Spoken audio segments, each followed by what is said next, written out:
त्यामुळे कमी दर्जाचं आणि कुठलं कमी दर्जाचं असलं तर त्यांच्या नावात दम एवढा आहे की ते आणतील बजेट आणखीन जास्त.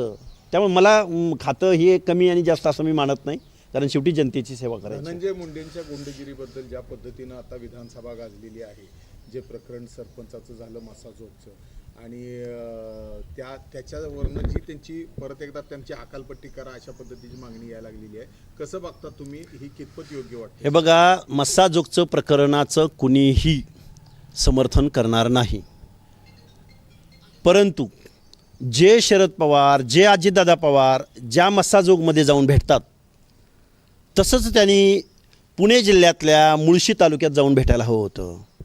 गुन्हा असतो. त्यांचं स्वागत आहे की ते एक न्याय मागण्यासाठी मस्साजोगला जात आहेत. मुळशी पॅटर्नसारखा चित्रपट आला आणि तो पवारांच्या जिल्ह्यात आला. ज्या पुणे जिल्ह्याचं पालकमंत्रीपद अजितदादा पवारांनी वर्षानुवर्ष भोगलं, तिथं गँगवार चालतं, गँगवार. आजही कोयता गँगची दहशत पुणे जिल्हा आणि पुणे शहराच्या सगळ्या उपनगरांमध्ये, पिंपरी चिंचवडमध्ये आजही तिथं बिल्डर लोकांना धमकावलं जातं. आजही रांजणगाव MIDCमध्ये मारामाऱ्या चालतात, चाकण परिसरामध्ये मारामाऱ्या चालतात. हे दिसत नाही का पवार काका पुतण्यांना? ही गृह खात्याचं अपयश आहे ना. मग गृह खात्याचं म्हणा किंवा अजून कुठलं म्हणा, जे धनंजय मुंडेला जबाबदार धरतायत, धनंजय मुंडेंना, तेच अजितदादा पवार पुणे जिल्ह्याबद्दल का बोलत नाहीत? तेच शरदचंद्रजी पवार पुणे जिल्ह्याबद्दल का बोलत नाहीत? किती खून झालेत पुणे जिल्ह्यामध्ये. मी मस्साजोग प्रकरणामध्ये स्वर्गीय देशमुखांना न्याय मिळालाच पाहिजे या मताचा आहे. गुन्हा असतो, गुन्ह्याला जात पात नसते, पण त्या गुन्ह्यावरून जे जातीय विद्वेष पेरण्याचं काम शरदचंद्रजी पवार नावाचा माणूस करतोय का? पुणे जिल्ह्यामध्ये घ्या ना बैठक, एक चित्रपट निघतो त्याच्यावरती. एवढं दहशतीचं वातावरण पुण्यात, ते दिसत नाही पवारांना. ज्या पद्धतीचं आता वाल्मिक कराड आणि धनंजय मुंडे यांचं सगळं हे समोर यायला लागलेलं आहे, एकत्रित असलेलं. हे बघा, धनंजय मुंडेच कसे दिसतात सगळ्या लोकांना, तेच वाल्मिकांना कराड, शरदचंद्रजी पवारांबरोबर पण फोटो आहेत त्यांचे, तेच वाल्मिकांना कराड, ज्या वाल्मिकांना कराडांवरती जयंत पाटील भाषण करतात, तेच वाल्मिकांना कराड, ज्या वाल्मिकांना कराडांची ताकद राष्ट्रवादीला मिळत होती, राष्ट्रवादीचा पक्ष वाढत होता, अनेक निवडणुका जिंकत होते, त्यावेळी वाल्मिकांना कराड दिसत नव्हते का यांना? वाल्मिकांना कराड धनंजय मुंडेशी नाव जोडलं म्हणून जातीय भावनेतून तुम्ही वाल्मिकांना आज टार्गेट करताय, किंवा वाल्मिकांना आज तुम्हाला दिसायला लागले धनंजय मुंडेंना मंत्रिमंडळात समावेश होऊ नये म्हणून, किंवा धनंजय मुंडेचं राजकारण संपवण्यासाठी तुम्ही भुजबळांना संपवलं, तुम्ही पडळकरांना डावललं. तुम्हाला धनंजय मुंडे तेवढे ढसतायत का? धनंजय मुंडेंना बाहेर काढायचा तुमचा प्लॅन आहे का? वाल्मिकांना कराड धनंजय मुंडे बरोबर दिसतात, पण ह्या लोकांबरोबर नव्हते का? या प्रश्नाचं उत्तर महाराष्ट्राला दिलं पाहिजे. त्यावेळेला असे खून केले नव्हते, असे खंडन कुणी सांगितलं? ह्यांचे आरोप कधीपासूनचे आहेत? आमच्या माळशिरसच्या आमदारांनी किती खुनांचा गुन्हा केलाय, त्यांच्यावर आरोप केलाय? 28. म्हणावं निवडून आलाय, माळशिरसमधल्या लोकांचं काम करा म्हणावं, कशाला एवढ्या लांब जात आहे? इथं लोकांच्या सातबारे लोकांना नोटिसा निघालेल्या आहेत, लोकांच्या मानगुटीवर बँका बसलेल्या आहेत, कशाला तिकडे जाऊन उगच आबाळा हे करताय म्हणावं, आबाळाचा मुका घेताय? इथलं तुम्ही निवडून दिलं आहे जनतेनं, कधी नव्हे ते आपला पाळणा हल्ला आहे. तुम्ही जरा इथलं तालुक्यातले प्रश्न सोडवा म्हणावं. हे बघा, आम्ही OBC बांधवांनी महायुतीला मतदान केलं आहे. आम्ही महायुतीच्या मानगुटीवर बसून OBCचे प्रश्न सोडवणार आहोत. भुजबळ साहेबांना माझी विनंती असेल एक कार्यकर्ता म्हणून, की तुम्ही हंगाम बघून आणि वातावरण बघून पेरणी करावी. मला वाटते ती वेळ गेलेली आहे. हीच वेळ जर लोकसभेच्या अगोदर अशा पद्धतीचं जर आपण टायमिंग साधलं असतं तर निश्चित या महाराष्ट्रामध्ये एक दूध का दूध और पाणी का पाणी असं महाराष्ट्रातलं राजकारण झालं असतं. या दोघांना मंत्रिपद, तसे मुंडे बंधू वगैरे सुद्धा कमी दर्जाच्या खात्याची मंत्रिपद. हे बघा, मंत्रिपद मिळणं आवश्यक आहे, मिळालं आहे मंत्रिपद, आणि कुठलंही मंत्रिपद त्याच्यातून जनतेची सेवा करता येते. त्यामुळे कमी दर्जाचं आणि कुठलं कमी दर्जाचं असलं तर त्यांच्या नावात दम एवढा आहे की ते आणतील बजेट आणखीन जास्त.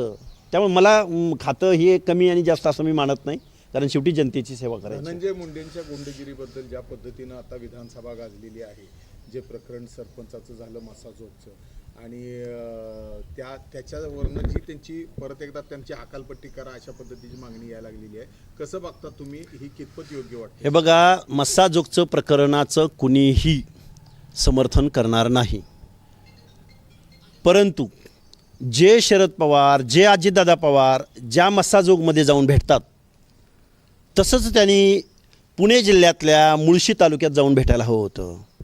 गुन्हा असतो. त्यांचं स्वागत आहे की ते एक न्याय मागण्यासाठी मस्साजोगला जात आहेत.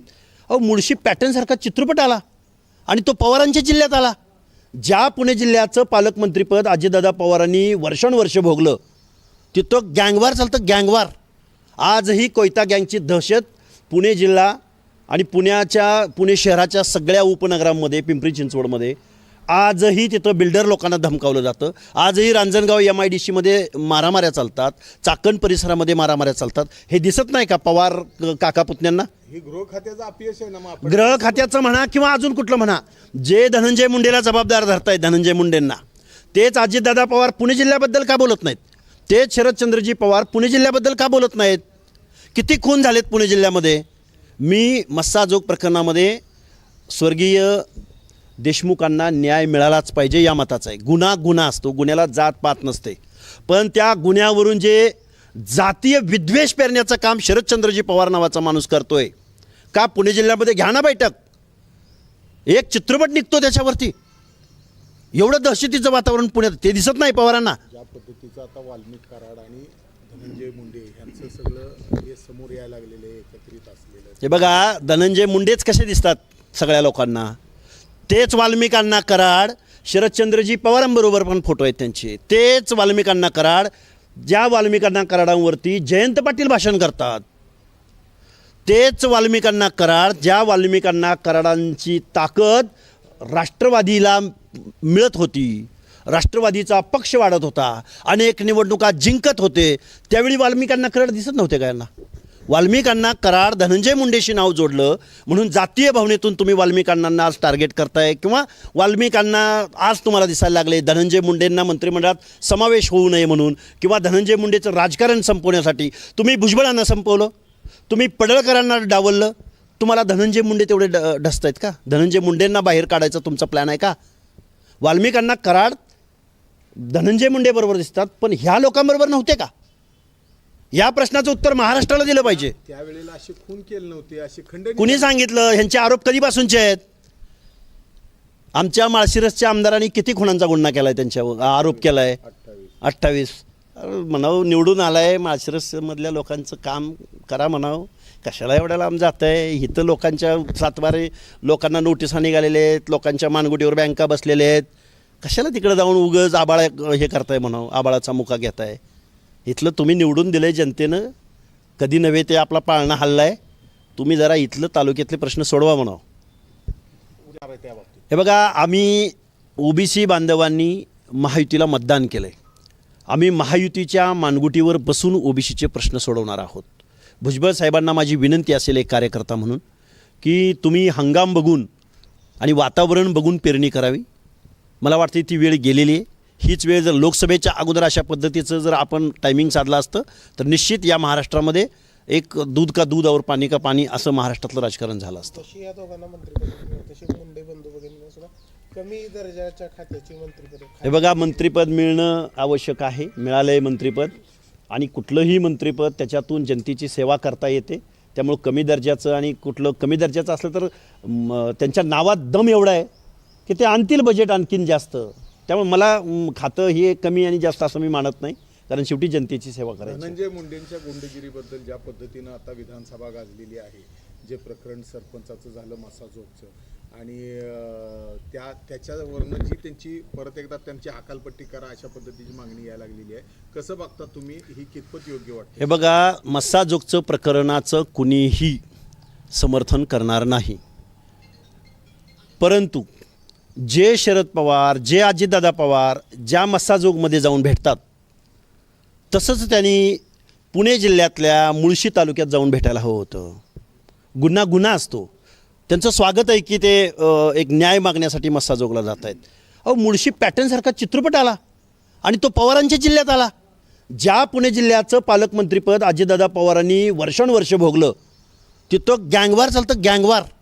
आजही कोयता गँगची दहशत पुणे जिल्हा आणि पुणे शहराच्या सगळ्या उपनगरांमध्ये, पिंपरी चिंचवडमध्ये आजही तिथं बिल्डर लोकांना धमकावलं जातं. आजही रांजणगाव MIDCमध्ये मारामाऱ्या चालतात, चाकण परिसरामध्ये मारामाऱ्या चालतात. हे दिसत नाही का पवार काका पुतण्यांना? ही गृह खात्याचं अपयश आहे ना मग आपण गृह खात्याचं म्हणा किंवा अजून कुठलं म्हणा, जे धनंजय मुंडेला जबाबदार धरतायत धनंजय मुंडेंना, तेच अजितदादा पवार पुणे जिल्ह्याबद्दल का बोलत नाहीत? तेच शरदचंद्रजी पवार पुणे जिल्ह्याबद्दल का बोलत नाहीत? किती खून झालेत पुणे जिल्ह्यामध्ये? मी मस्साजोग प्रकरणामध्ये स्वर्गीय देशमुखांना न्याय मिळालाच पाहिजे या मताचा आहे. गुन्हा असतो, गुन्ह्याला जात पात नसते. पण त्या गुन्ह्यावरून जे जातीय विद्वेष पेरण्याचं काम शरदचंद्रजी पवार नावाचा माणूस करतोय का? पुणे जिल्ह्यामध्ये घ्या ना बैठक, एक चित्रपट निघतो त्याच्यावरती. एवढं दहशतीचं वातावरण पुण्यात, ते दिसत नाही पवारांना. ज्या पद्धतीचं आता वाल्मिक कराड आणि धनंजय मुंडे यांचं सगळं हे समोर यायला लागलेलं आहे, एकत्रित असलेलं. हे बघा, धनंजय मुंडेच कसे दिसतात सगळ्या लोकांना, तेच वाल्मिकांना कराड, शरदचंद्रजी पवारांबरोबर पण फोटो आहेत त्यांचे, तेच वाल्मिकांना कराड, ज्या वाल्मिकांना कराडांवरती जयंत पाटील भाषण करतात, तेच वाल्मिकांना कराड, ज्या वाल्मिकांना कराडांची ताकद राष्ट्रवादीला मिळत होती, राष्ट्रवादीचा पक्ष वाढत होता, अनेक निवडणुका जिंकत होते, त्यावेळी वाल्मिकांना कराड दिसत नव्हते का यांना? वाल्मिकांना कराड धनंजय मुंडेशी नाव जोडलं म्हणून जातीय भावनेतून तुम्ही वाल्मिकांना आज टार्गेट करताय, किंवा वाल्मिकांना आज तुम्हाला दिसायला लागले धनंजय मुंडेंना मंत्रिमंडळात समावेश होऊ नये म्हणून, किंवा धनंजय मुंडेचं राजकारण संपवण्यासाठी तुम्ही भुजबळांना संपवलं, तुम्ही पडळकरांना डावललं. तुम्हाला धनंजय मुंडे तेवढे ढसत आहेत का? धनंजय मुंडेंना बाहेर काढायचा तुमचा प्लॅन आहे का? वाल्मिकांना कराड धनंजय मुंडे बरोबर दिसतात, पण ह्या लोकांबरोबर नव्हते का? या प्रश्नाचं उत्तर महाराष्ट्राला दिलं पाहिजे. त्यावेळेला असे खून केले नव्हते, असे खंडणी कुणी सांगितलं? ह्यांचे आरोप कधीपासूनचे आहेत? आमच्या माळशिरसच्या आमदारांनी किती खुनांचा गुन्हा केला आहे, त्यांच्यावर आरोप केला आहे? 28. म्हणावं निवडून आलाय, माळशिरसमधल्या लोकांचं काम करा म्हणावं. कशाला एवढ्या लांब जात आहे? इथं लोकांच्या सातबारे लोकांना नोटिसा निघालेल्या आहेत, लोकांच्या मानगुटीवर बँका बसलेल्या आहेत. कशाला तिकडे जाऊन उगच आबाळा हे करताय म्हणावं, आबाळाचा मुका घेताय? इथलं तुम्ही निवडून दिलं आहे जनतेनं, कधी नव्हे ते आपला पाळणा हल्ला आहे. तुम्ही जरा इथलं तालुक्यातले प्रश्न सोडवा म्हणावं. हे बघा, आम्ही OBC बांधवांनी महायुतीला मतदान केलं आहे. आम्ही महायुतीच्या मानगुटीवर बसून OBCचे प्रश्न सोडवणार आहोत. भुजबळ साहेबांना माझी विनंती असेल एक कार्यकर्ता म्हणून, की तुम्ही हंगाम बघून आणि वातावरण बघून पेरणी करावी. मला वाटते ती वेळ गेलेली आहे. हीच वेळ जर लोकसभेच्या अगोदर अशा पद्धतीचं जर आपण टायमिंग साधलं असतं तर निश्चित या महाराष्ट्रामध्ये एक दूध का दूध और पाणी का पाणी असं महाराष्ट्रातलं राजकारण झालं असतं. तशी या दोघांना मंत्रिपद, तशी मुंडे बंधू वगैरे सुद्धा कमी दर्जाच्या खात्याची मंत्रिपद. हे बघा, मंत्रिपद मिळणं आवश्यक आहे, मिळालं आहे मंत्रिपद, आणि कुठलंही मंत्रिपद त्याच्यातून जनतेची सेवा करता येते. त्यामुळं कमी दर्जाचं आणि कुठलं कमी दर्जाचं असलं तर त्यांच्या नावात दम एवढा आहे की ते आणतील बजेट आणखीन जास्त. त्यामुळे मला खातं हे कमी आणि जास्त असं मी मानत नाही, कारण शेवटी जनतेची सेवा करायची. धनंजय मुंडेंच्या गुंडगिरीबद्दल ज्या पद्धतीनं आता विधानसभा गाजलेली आहे, जे प्रकरण सरपंचाचं झालं मसाजोगचं, आणि त्याच्यावरनं जी त्यांची परत एकदा त्यांची अकालपट्टी करा अशा पद्धतीची मागणी यायला लागलेली आहे, कसं बघता तुम्ही? ही कितपत योग्य वाटते? हे बघा, मस्साजोगचं प्रकरणाचं कुणीही समर्थन करणार नाही, परंतु जे शरद पवार, जे अजितदादा पवार ज्या मस्साजोगमध्ये जाऊन भेटतात, तसंच त्यांनी पुणे जिल्ह्यातल्या मुळशी तालुक्यात जाऊन भेटायला हवं होतं. गुन्हा असतो. त्यांचं स्वागत आहे की ते एक न्याय मागण्यासाठी मस्साजोगला जात आहेत. अहो, मुळशी पॅटर्नसारखा चित्रपट आला आणि तो पवारांच्या जिल्ह्यात आला. ज्या पुणे जिल्ह्याचं पालकमंत्री